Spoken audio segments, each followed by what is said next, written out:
to Ask the Patient Advocate podcast, where we will discuss all things related to navigating your health. I am Dr. Elena Borelli, and I'm so excited to talk about such an important topic of private patient advocacy. Managing your health and navigating the healthcare system is challenging, but it's a lot better when we go through it together. Welcome back to a new episode of Ask the Patient Advocate podcast.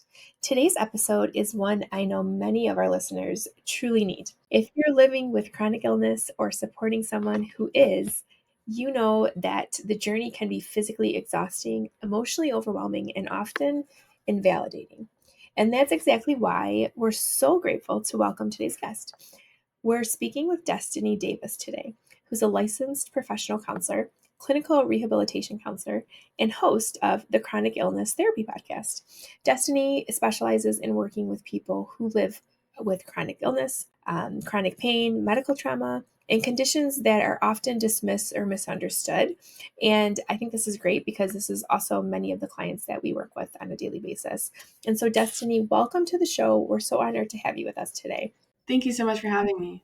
Of course. So, Destiny, one of the core principles of your work I've learned is helping patients understand the mind-body connection, which I absolutely love. I love that this has been more highlighted in recent years. And many of our listeners have been told their symptoms are, all stress or maybe all in their head, which is very frustrating to hear, by anyone. So how do you help patients make sense of the connection without feeling like blamed? Yeah, absolutely. I love this question. It's actually why I started my own podcast, because when I was first diagnosed, that was the narrative. Like, oh, if you're being told to go see a therapist, it's because we just think this is anxiety. There's nothing physically wrong with you, and you should just go get help for your anxiety.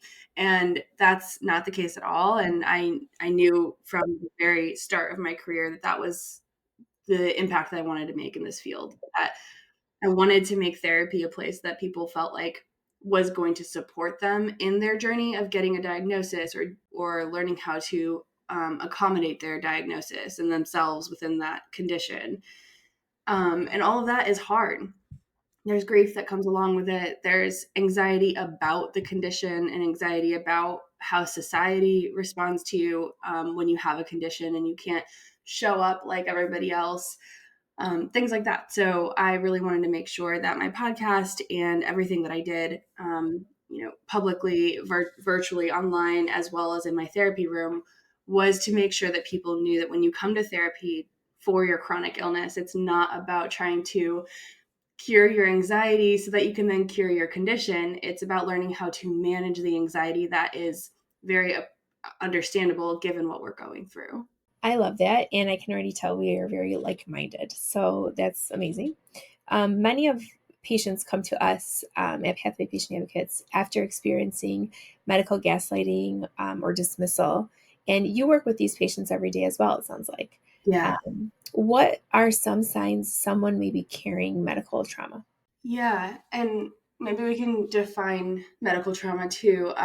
Medical trauma, it's not just like some bad surgery that happens. Physical trauma, yeah. Exactly. Yeah. It's also what didn't happen that should have happened to you. And things like being believed or given answers, or even just like the time of day when you are sharing your most vulnerable feelings and physical symptoms, and you are looking for someone in the medical profession to look back at you and say, I'm so sorry you're going through this, and here's what I can do for you in my role as a doctor, nurse, whatever. So the signs that I tend to see with clients in the therapy space are, really just as basic as not wanting to make a medical appointment, even though they have a condition that requires medical care. Sure.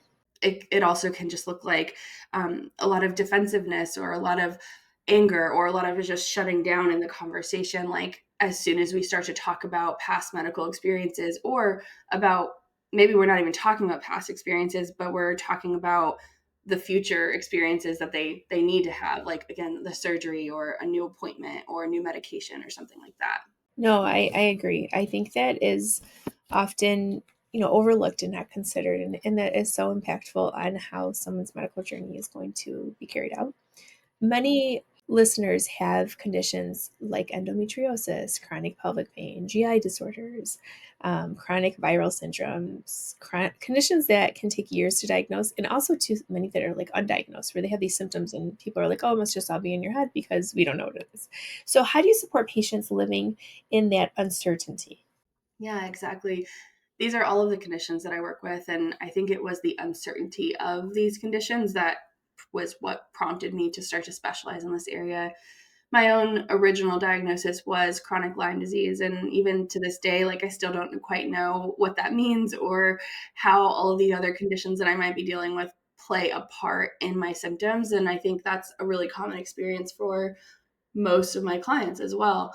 And the people that I talk to online, and this is the reality that we're living with. So, dealing with the uncertainty, to go back to that first question, is why we go to therapy. To have somebody sit across from you and who's not going to just say like, oh yeah, me too, I don't know what's going on, and you're both just now floundering in the unknown. It's more like, in this role, I will preface with saying that I, as a human, I have my own therapist, I have my own friends and my own circle that I get to go to say, I'm really struggling today, I don't know what's going on, I don't know about this treatment or this medication, and I don't have a lot of answers.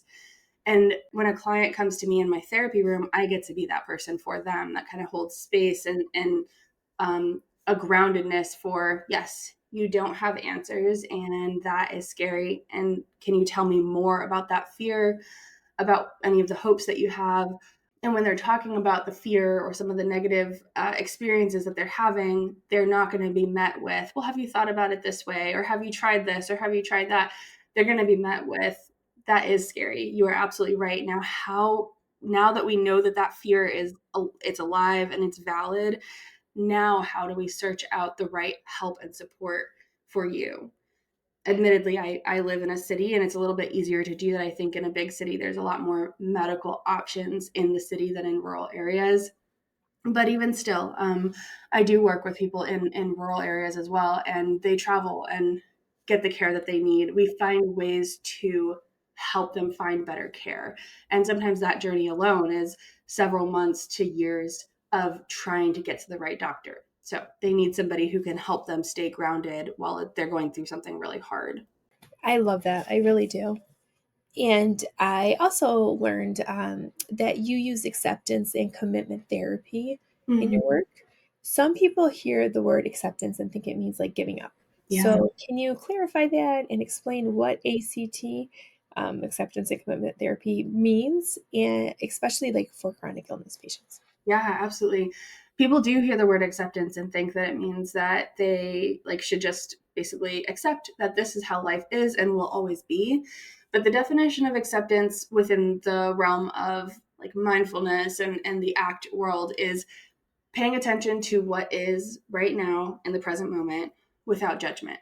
And so that doesn't mean that the moment tomorrow or the next day or the day after that or the year after that, it doesn't mean that that won't bring something different. So accepting what is right now does not mean that this is how it's going to be forever. And I really want people to hear that, because in order to move past the moment right now without increased tension, without increased anxiety, without increased hardship around what's already happening, is to accept that this simply is happening. So we can't keep fighting against the fact that we have a limit on our energy, or we get rashes in the heat or the cold, or that we require an hour a day of an Epsom salt bath in order to feel somewhat manageable the next morning. Whatever it is that you need to do in order to help your body feel better, just like in the moment, temporarily, these kind of short term things that we do to provide some relief. If we don't accept that this is what's happening in our body and that we can't change it in this in this second of a moment, then we are just fighting ourselves. So the acceptance piece is about learning how to be with what is without judgment, and hopefully ideally without fear, but that part comes a little bit later. The fear is okay. It's not something that we are pathologizing, but we want to work with that fear and see where we can bring resources in to either that's emotional resources or physical or financial. What resources can we look for in somebody's life to help them manage what is and not just try to pretend that what is not here? I love that. I really do. And then you're also trained in somatic experiencing. For people who aren't familiar with that, what does that look like in therapy? Yeah, so somatic experiencing is really, it's kind of just like a packaged way of teaching and working with the physical sensations in the body. And I hesitate to use the word mindfulness, but there's a lot of mindfulness components in it, which is, again, learning how to pay attention to what is. So I might have, this pain in my neck, and I might also have pain elsewhere in my body, but maybe like my leg feels neutral. Maybe there's just no pain in my leg. And so one of the exercises that we do in somatic experiencing is called pendulation. And I might invite a client to pay attention to the part that's giving them some trouble, whether that's the painful neck or back or joint, whatever it is. Let's pay attention to it. Let's notice what's there. This is where the mindfulness comes in. We're noticing, yeah, this feels hot, or this feels heavy, or this feels right. And then there might also be an emotion attached to that. Like, as soon as I feel the heat in my achy joint, maybe I immediately feel fear. And maybe I've never connected those two things before. Like, I've never noticed that fear is like very attached to this particular sensation. And maybe anger is attached to another sensation in my body. Maybe when I feel brain fog or fatigue, maybe anger, like a different emotion is what's going to be attached to that. So in pendulation, we'll bring some awareness to the part that's bothering you, and I'll do this is like a long drawn out exercise where I'll help a client label what is, go through all those motions of what's attached to it, and then after a while bring them into the part of their body that feels neutral. And we'll do the same thing there. We'll give just as much attention to the neutral part of their body. What does it feel like? What emotion is associated there? And usually people don't have a lot of answers for that at first, because we're not used to paying attention that long to things that are okay or neutral or good. Because from a survival perspective, we are wired to pay more attention to the things that are going wrong so that we can fix them. It's a protective mechanism. But when you're dealing with something that you can't fix, like an achy joint, or, yeah, maybe you can put a heating pad, or you can do this or that. Like, there are small things you can do. So let's do that. But for the part that you can't fix, we need to learn how to sit with and be with that. And then also notice that while there are things happening that you can't fix, there are also things that are holding you and supporting you so that you can keep moving through the hardship. I love that. I really do. I think that's great. That seems like a great therapy. And so, what would you say to someone listening right now that feels unheard, dismissed, or hopeless in their healthcare journey? Yeah, my acceptance and commitment therapy brain goes straight to labeling. So one of the exercises that we do in ACT is to learn the ACE acronym. The ACE acronym is, and you can think about it like an ACE bandage. That's like a physical bandage. The ACE acronym is more like an emotional bandage that we're going to use when we're feeling emotionally injured. So the A is for accepting or acknowledging what is. So that's where we're going to label like, if I'm feeling hopeless, then I'm labeling that I'm feeling hopeless right now, and I'm not going to judge myself for it. I'm not going to hate that this is the way it is. I'm just going to acknowledge that I feel hopeless, or I feel dismissed, or I feel unheard. And I want to get really clear about, maybe, sometimes we think we're feeling sad, but if we sit with it a little bit longer, we're like, oh, actually that's anger. Like, I'm angry. This is BS. I do not want to be, I shouldn't have been treated this way, or I shouldn't have been, like after a doctor's appointment or something like that. And so you're just getting clear on what your emotion actually is. And then we can move into C, which is coming back into your body or connecting with yourself. Sometimes for some people, this looks like taking a deep breath to kind of ground themselves back into their body. Other times it has nothing to do with breath. You can take a look around your room, just notice the room that you're in, because sometimes our brains just bring us, we're sitting in our bedroom, but our mind is back in the medical office that we're so angry about. And that's okay for a little bit, but then can we bring ourselves back into the present moment, stay a little grounded in what's happening here, acknowledge that we're feeling hopeless, not chastise ourselves for that. And then once we kind of do all that, then we can move into the E of the ACE, which is engaging with your values.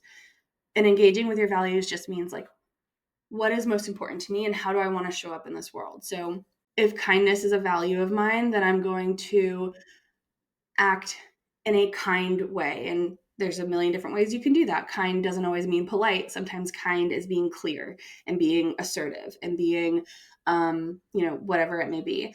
Maybe patience is a big value of yours. Maybe courage or competence, or there's a whole range of different. And this is an exercise that we do in session 2 is getting clear on those values. So once you kind of know what your values are, then you can use the ACE acronym to acknowledge what's happening, ground yourself by coming back into your body and connecting with yourself, and then doing something that's in alignment, engaging with your values. And this is how we put one foot in front of the other when we're on this hopeless journey. The hopelessness doesn't have to keep us stuck. The hopelessness can be just a part of the experience that we don't have control over. You're going to have moments of hopelessness in this journey because it's pretty dark sometimes, especially when you don't have answers. And so finding answers might be one of the things you do when you start to engage with your values. Like, okay, I'm going to get back up, put one foot in front of the other, and start looking for answers again. So does that kind of sum up, or I'm happy to explain more? Yeah, no, absolutely. That is great. I think that I learned a lot, and I'm sure our listeners did too. So that's wonderful. And I'm sure our listeners would love to know more about the chronic illness therapist and are curious about how they can connect with you. Where can people find more information about you and the work that you're doing? Yeah. So I do, like you mentioned, have the Chronic Illness Therapists podcast. I also have a low cost membership, Welcome to the Waiting Room, and this is where people meet. We have a couple support groups in there, a community wall. All my past workshops are in there. That's $17 a month US, and it's just a place where people can come and be in community with other people who. I think what I learned early on was that a lot of the community groups when I was looking for them 6 years, 7, maybe 10 years ago. Now at this point, they were very negative, um, or very toxically positive. And so my group is aimed to have the same kind of vibe that you have heard me talk about here. Like it's about learning to be with and not trying to pretend it's not there, but we're not trying to be overly positive about it either. So, and then in March of 2026, I'm hosting a chronic illness therapist conference. And so this is for mental health professionals, physical therapists, registered dietitians, all allied health professionals who work with chronic pain and illness. We are going to have this conference again in March 2026, live and virtual. The live will be in Atlanta, Georgia. So I would love to see any health professionals who are listening to this there. I love that. Thank you. I think that is very helpful. And I just want to say thank you so much, Destiny, for the work you're doing and for sharing so much wisdom today. I think a lot of our listeners are going to feel incredibly seen and validated by this conversation. And remember, you don't have to navigate the healthcare system alone. Pathway patient advocates and trauma-informed therapists like Destiny exist because everyone deserves support, clarity, and dignity. I hope that this conversation helps our listeners feel more confident as they navigate their healthcare journeys. Have a great day. If you have a question for Ask the Patient Advocate, email advocate@pathwaypa.com. Managing your health and navigating the healthcare system is challenging, but it's a lot better when we go through it together.